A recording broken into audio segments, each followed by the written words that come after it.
Good morning, it's Thursday morning, and we're here this morning to focus on the future.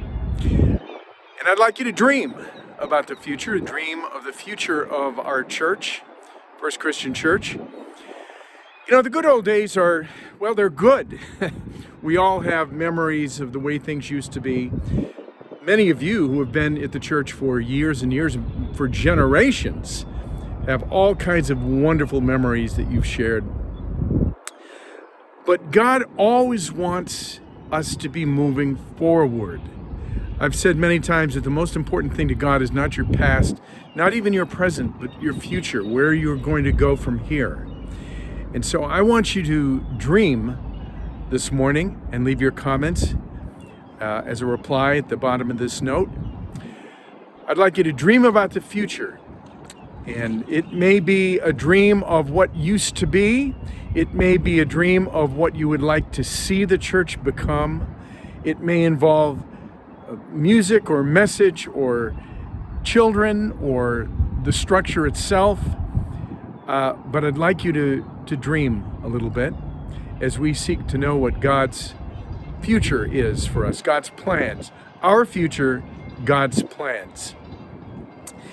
And this whole direction that we're going in reminds me of the story of Nehemiah.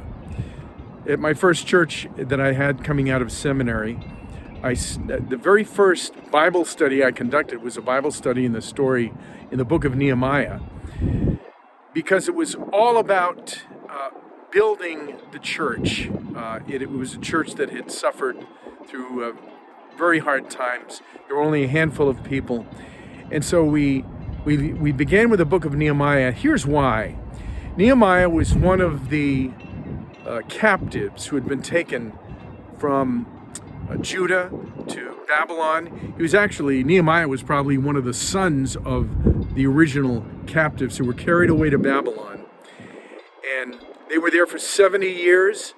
And in the book of Nehemiah, the exiles that had been allowed to return to Judah, to Jerusalem. But Nehemiah had done pretty well for himself. He was a cupbearer to the king. He was the one who served the king his wine and his food. And because of that, he was one of the most trusted members of the king's inner circle. So he'd done well for himself, but he could not stop thinking about the land that he loved, his home, the home of his father. And he couldn't stop wondering how they were doing, the exiles who had returned, as he was in a pretty good place in the circle of the king.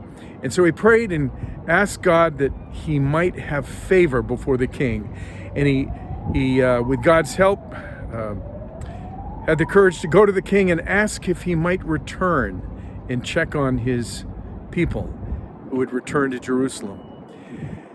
And the king said yes, because God gave him favor in the sight of the king.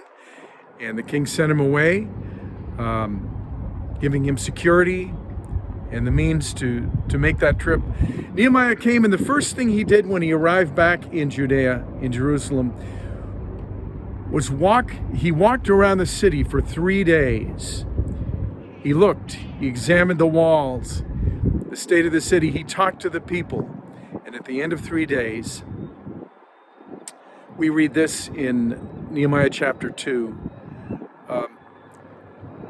When I told them of the hand of my God that had been upon me for good, and the words of the king that he had spoken to me, they said, "Let us go and build." And so they strengthened their hands for the good work. These people were ready to build. They had a dream. Nehemiah had a dream, which took him all the way back to his home. He shared that dream, and they began to build. That's what we are going to do all this year. We're going to walk around the church, so to speak, in a manner of speaking. We're going to examine ourselves. We're going to seek out God's will for us, his way for us. And then we're going to put our hands to work, and we're going to build. To begin that process, I want you to dream. I want you to share in the notes below what your dream is for the First Christian Church.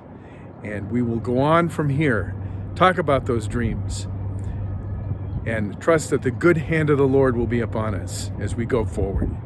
God bless your Thursday.